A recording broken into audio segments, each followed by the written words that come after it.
We'll hear from EAC Inspector General Schlitz soon on the recently submitted OIG semi-annual report to Congress. Commissioner and Chairwoman McCormick, you submitted a response to that report 2 weeks ago stating that you were pleased that the California audit recommendations have all been resolved and closed. The audit was conducted because California awarded a $35 million contract through an expedited process to Joe Biden's main election advisory firm. This doesn't inspire confidence that our funds, EAC, has responsibility over being properly used. And relating to the funds, the EAC budget 5 years ago was $9 million. In 2024, budget requests asked for almost $34 million, a roughly $25 million increase from just 5 years ago, and almost 300% increase in funds. Commissioner McCormick, has the EAC's jurisdiction increased since its creation under HAVA in 2002? Only by the addition of the Northern Mariana Islands, Chairman Steil, but we do have increased work on the commission. There has been an expansion in the concern over cybersecurity. We do have a lot more work to do to train election officials across the country. We do have increased responsibilities with grant management and making sure that the grants provided by Congress are appropriately used. We were also concerned about the California contract between SKD Knickerbocker and the California Secretary of State's office. In fact, we received several letters from this committee, and we also asked our Inspector General to look into that contract because of the concern of the inappropriate use of HAVA funds for get out the vote and voter registration activities. Commissioner McCormick, I mean, if we look at the website, I mean, SKD Knickerbocker, I mean, this wasn't overly complicated. I mean, you go to their website, and it is Joe Biden for president. They're their SKD is proud to be a part of Team Biden. They're taking $35 million of federal taxpayer money to run an election. They run an expedited grant process, and the grant process can't be for get out the vote. It's got to be to properly administer their elections.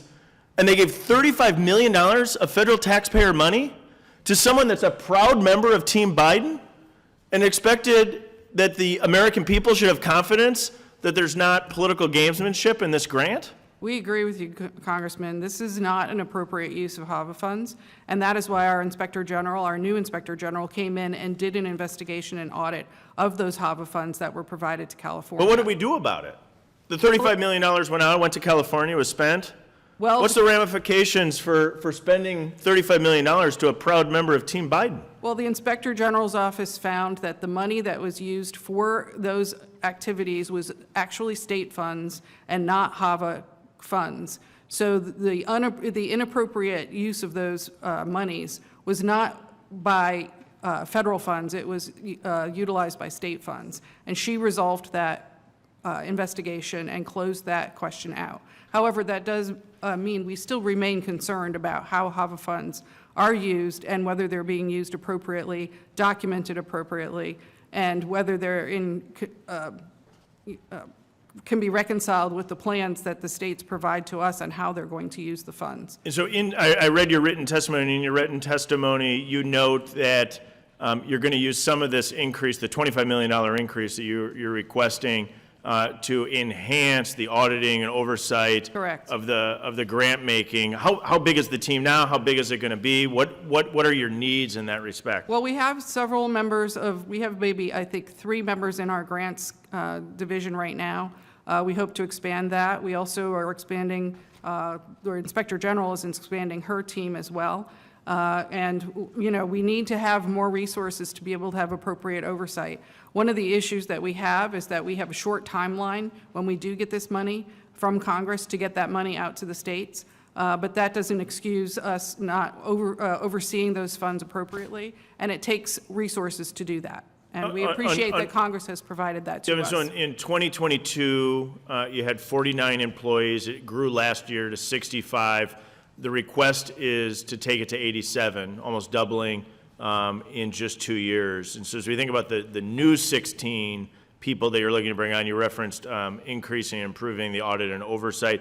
Are there other specific things that they're going to work on? Well, we have personnel that we're trying to place into the field to do field services, following up on the testing and certification program. Right now, we have no visibility of the voting systems once they leave our laboratories.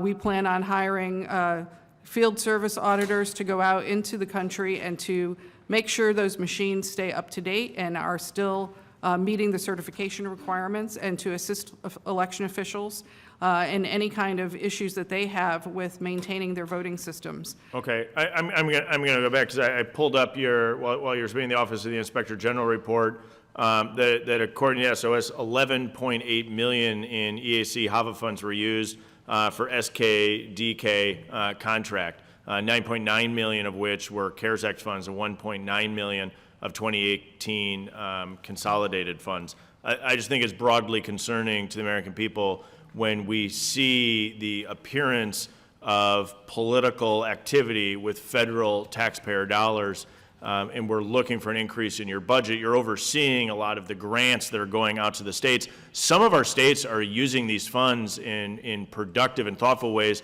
to better administer elections. The reason I'm pushing back is because some states aren't, and I'm uniquely concerned about this contract with California, where they gave it to, all you had to do is go to their website, and they were self-listing themselves as a proud member of Team Biden. I think that should be concerning across the board.